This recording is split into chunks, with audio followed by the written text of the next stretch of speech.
રાજકોટના ધોરાજીમાં ફરી ટેકાના ભાવે મગફળીની ખરીદી શરૂ કરવામાં આવી છે। રાજકોટથી આ સમાચાર મળી રહ્યા છે। ધોરાજીમાં ફરી ટેકાના ભાવે મગફળીની ખરીદી શરૂ કરવામાં આવી છે। માવઠાની આગાહીને લઈ ખરીદી બંધ રાખવા આ નિર્ણય કરાયો હતો। ત્યારે ધોરાજી કેન્દ્ર પર ખેડૂતોએ મગફળી વેચવા રજીસ્ટ્રેશન કરાવ્યું। 5700 ખેડૂતોએ મગફળી વેચવા માટે રજીસ્ટ્રેશન કરાવ્યું હોવાનું સામે આવ્યું છે। 2200 થી વધુ ખેડૂતોની થઈ ચૂકી છે મગફળી ખરીદી। તો રાજકોટથી આ સમાચાર મળી રહ્યા છે। આજે વહેલી સવારથી ખેડૂતો મગફળી ખરીદ કેન્દ્ર પર પહોંચ્યા છે। માવઠાની આગાહીને લઈને ખરીદી બંધ રાખવા માટેનો નિર્ણય લેવામાં આવ્યો હતો। ત્યારે ધોરાજી કેન્દ્ર પર ખેડૂતોએ મગફળી વેચવા રજીસ્ટ્રેશન કરાવ્યું।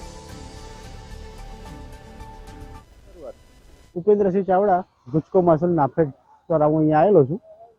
અત્યારે આજે 110 ખેડૂતોને બોલાયેલા છે અને વચ્ચે 2 દિવસ અમે બંધ રાખ્યું હતું કારણ કે વરસાદને માવઠાની અસર હતી, એના કારણે 2 દિવસ ખરીદી બંધ રાખેલી હતી અને ખરીદી અત્યારે ચાલુ છે। અત્યારે 110 ખેડૂતોને બોલાયેલા છે અને સોયાબીનના ખેડૂતો પેન્ડિંગ વાળાને બોલાયેલા છે। કેટલી આવક અત્યારે આવકમાં 8,000 બોરીની 8 થી 10,000 બોરીની આવક આવે છે મગફળીની અને સોયાબીનમાં લગભગ 2,000